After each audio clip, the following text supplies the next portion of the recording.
Sometimes you want a roller coaster, sometimes you want a haunted house, and sometimes you want a good old-fashioned carnival ride.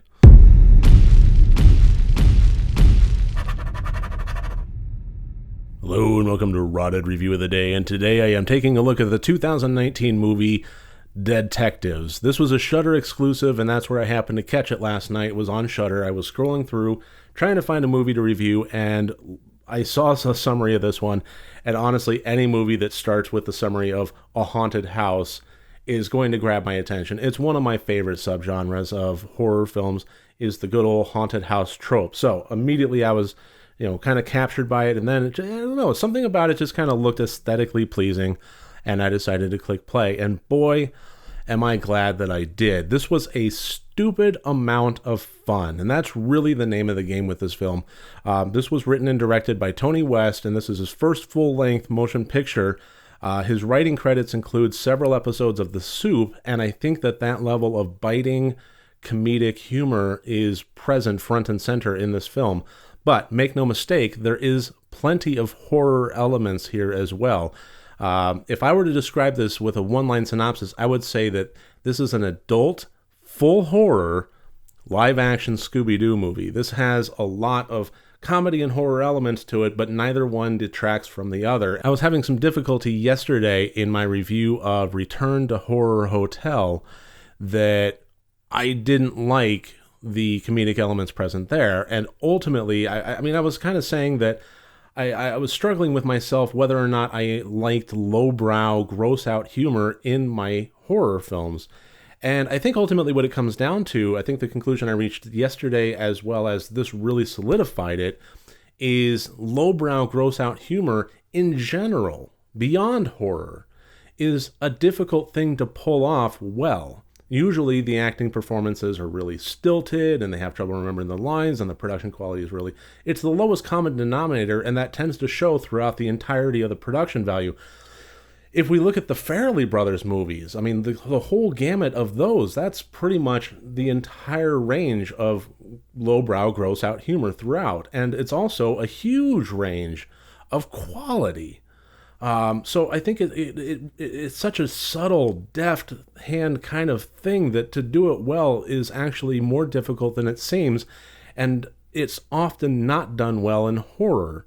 This is an example of when it was done well. There were smart comedy elements to this, but there was also, the lowest common denominator kind of humor there too, but it really did work. This is not the kind of humor that you would find in Tucker and Dale versus Evil, which I think was just clever all around. This is clever, but it also features some, gross out bodily fluids kind of thing going there too.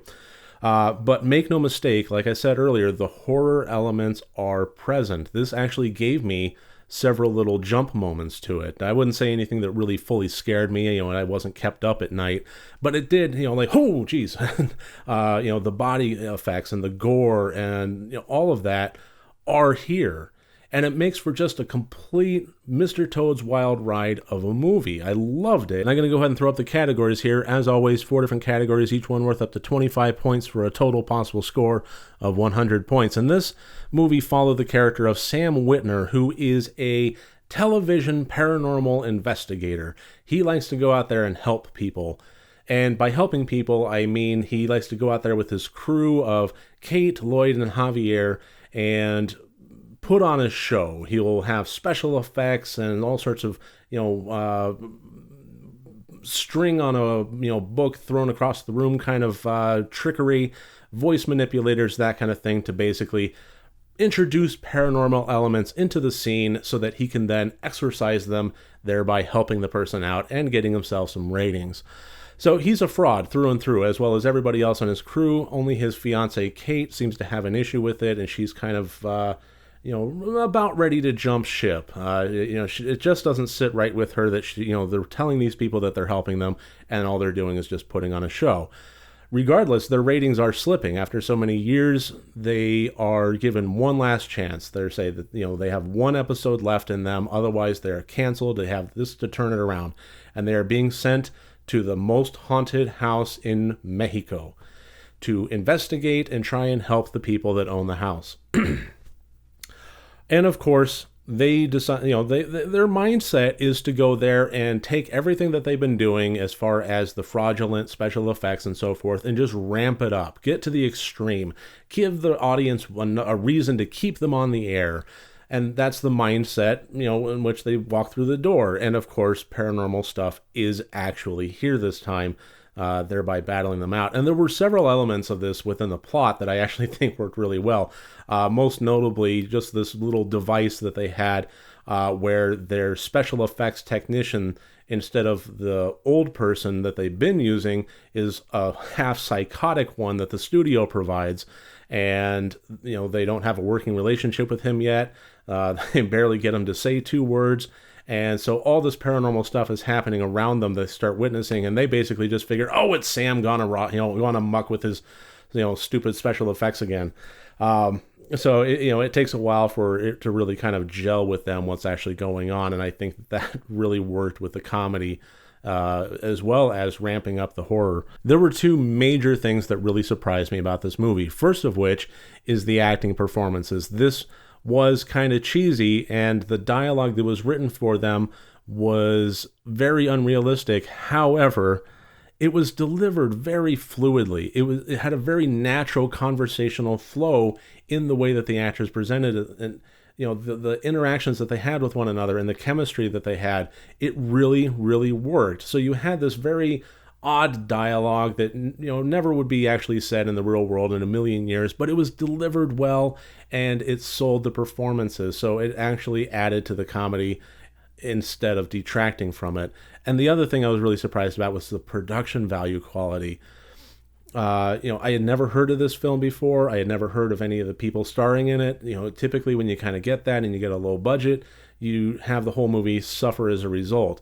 This did not do that. This movie had a lot of gore and practical effects and CG effects and particle effects, as well as good camera work, sound editing, sound design, editing in general. Everything about this on a technical level and a production value level was really, really well done, and surprisingly so.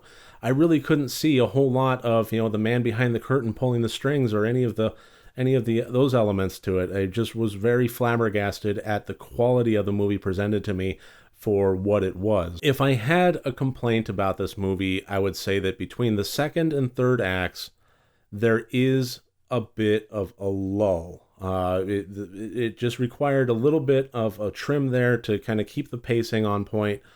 But other than that, I really, really enjoyed it from start to finish. And that gives us a total of 78 out of 100 points. This is a really perfect movie to just turn your brain off, strap yourself in, and enjoy the ride. And that's my review of 2019's DeadTectives, a Shudder original or Shudder exclusive. I'm not sure which, but it's on Shudder. If you're a horror fan and you don't have Shudder, then what are you doing? It's dirt cheap. It's available on just about all smart devices out there, and they have a pretty good library of horror films as well as horror TV kind of thing broadcasting all the time. They're not a sponsor. I just really enjoy them, and I think that if you haven't tried them, you really should. So that should about do it. I really thank you for joining me here today. I look forward to seeing you tomorrow. If you like these videos, please click subscribe, and if you want to support me further, my Patreon link is below. Remember, next time you want to watch a horror movie, first make sure that it's good and rotted.